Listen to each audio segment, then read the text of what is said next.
مولانا فضل الرحمان ملتان میں میڈیا سے گفتگو کر رہے ہیں۔ نئے سال کے محصولات کا ہدف پچھلے سال کی نسبت زیادہ ہوا کرتا ہے۔ یہ پہلی مرتبہ ہے کہ نئے سال کے لیے محصولات کا ہدف پچھلے سال سے کم رکھا گیا ہے۔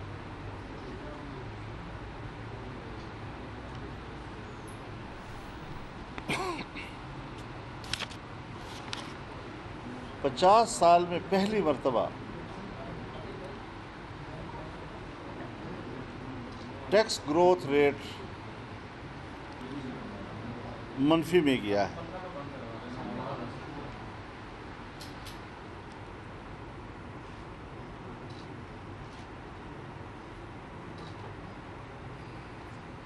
جو ڈائریکٹ فارن انویسٹمنٹ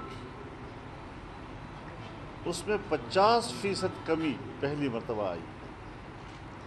نہ ملک کے اندر کے عوام کا ان پہ اعتماد ہے، نہ سمندر پار ہمارے پاکستانیوں کا ان کے اوپر اعتماد ہے۔ ان کو ٹیکس ادا کرنا اپنے مال کی اور اپنے پیسے کا ضیاع سمجھتے ہیں، وہ اپنے پیسے کو محفوظ تصور نہیں کرتے۔ اب ظاہر ہے کہ ہمارا جو موقف ہمیشہ رہا ہے، ہم تو سمجھتے ہیں کہ جو الیکشن ہوئے وہ بھی ڈھونگ، جو حکومت بنی وہ بھی ڈھونگ، جو بجٹ بنا وہ بھی ڈھونگ۔ اب اس ملک کو کہاں تک پہنچانا ہے؟ کس طرح ان لوگوں کے رحم و کرم پر پاکستان کو چھوڑنا ہے؟ تو اس اعتبار سے ہمارا موقف روز بروز قوم کے سامنے، ایک ایک بچے کے سامنے آ رہا ہے کہ ہم نے پہلے دن کا جو موقف اختیار کیا تھا وہ صحیح تھا۔ بڑے بڑے لوگ جو ان حکمرانوں کی پروجیکشن کا حصہ تھے، صرف ووٹ نہیں دیا، ان کے پروجیکشن میں انہوں نے کئی سال لگائے، آج وہ معترف ہیں کہ ان کو ووٹ دینا اور ان کی حمایت کرنا یہ ہماری جہالت تھی۔ بڑے بڑے دانشور اپنے اوپر لعنت بھیجتے ہیں کہ ہم نے ان کو ووٹ دیا۔ ایسا کبھی نہیں ہوگا۔ کامیابیاں ناکامیاں آتی رہتی ہیں، لیکن ملک کو اس مقام پر پہنچانا، اگر محصولات کے ہدف کو ایک حکومت 1900 ارب سے اٹھا کر 3600 ارب پہ لے جاتی ہے، دگنا کر دیتی ہے،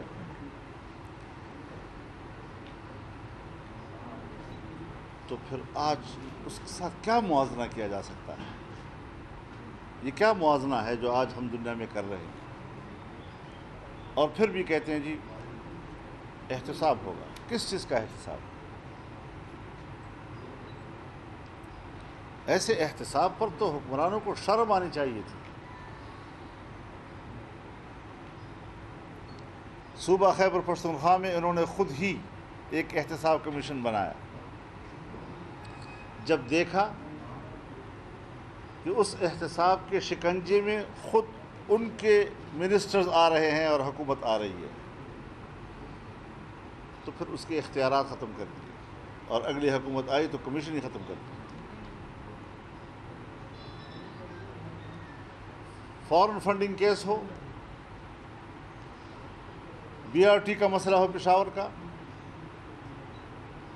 بلین ٹریز کا مسئلہ ہو، کیوں عدالتوں سے اسٹے لے رہے ہیں قدم قدم پر کہ ہمارا احتساب نہ کیا جائے؟ ریکویسٹ کرتے ہیں ان سے کسی ایک قانون کا سہارا لے کے۔ تو یہ احتساب اب اپنا اعتماد کھو بیٹھا۔ ہم تو پہلے ہی اس کے قائل نہیں تھے، لیکن ہماری بڑی پارٹیاں جو ہیں وہ اس قانون کو برقرار رکھنا چاہتی تھیں، آج وہ بھی پشیمان ہیں۔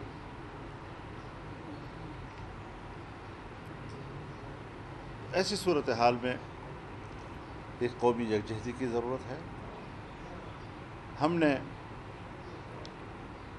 کرونا کی عالمی وبا کی وجہ سے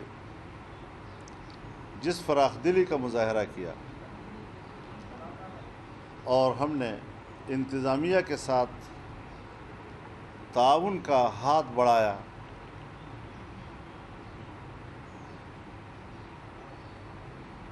اور حکمران بھی کہتے تھے کہ یہ وقت ہے یکجہتی کا، ہم نے مل کے لڑنا ہے، لیکن ان حالات کے اندر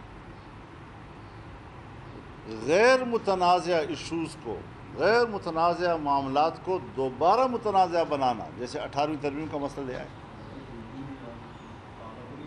NFC ایوارڈ کا مسئلہ لے آئے۔ اب 18ویں ترمیم ان ایک آدھ ترامیم میں سے ایک ترمیم ہے جو بالکل ایوان کی متفقہ ہے۔ آج اس کو متنازع بنایا جا رہا ہے، پھر صوبوں کے اندر ایک ارتعاش آئے گا،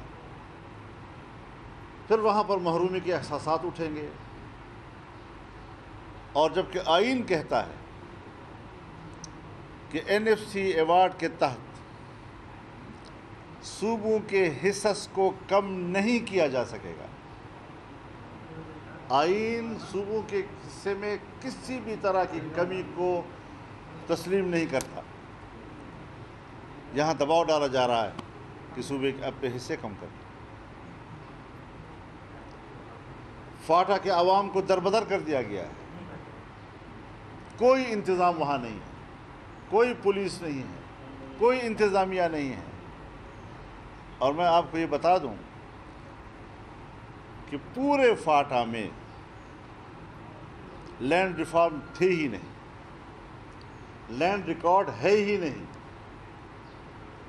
سوائے 1 یا 1.5% علاقے کی، تو اس زمانے میں کہیں انگریز نے اپنی ضرورت کے لیے کیا تھا اس کو۔ آج وہاں کوئی پٹواری بھی نہیں ہے، آج لوگ لڑ رہے ہیں۔ جنوبی وزیرستان میں قومیں ایک دوسرے کے سامنے آ گئیں، شمالی وزیرستان میں آ گئیں، کرم ایجنسی میں آ گئی، خیبر ایجنسی میں لوگ آ گئے ایک دوسرے کے مقابلے میں۔ یہی وجہ ہے کہ آپ نے ضم کر دیا، وہاں پر ان کا جو پرانا قانون تھا FCR کا وہ ختم ہو گیا ہے، نیا نظام موجود نہیں ہے، اور قبائل جو ہیں وہ ایک دوسرے کے خلاف سفارا ہو گئے ہیں۔ یہی وجہ ہے کہ وہاں زمین کی تقسیم کا سسٹم بھی موجود نہیں ہے، کبھی اس کو کیا عنوان دیا جا رہا ہے، کبھی کیا عنوان دیا جا رہا ہے۔ یہ تو پھر اس کا صاف مطلب یہ ہوا کہ مملکت کی بقا کا سوال پیدا ہوا۔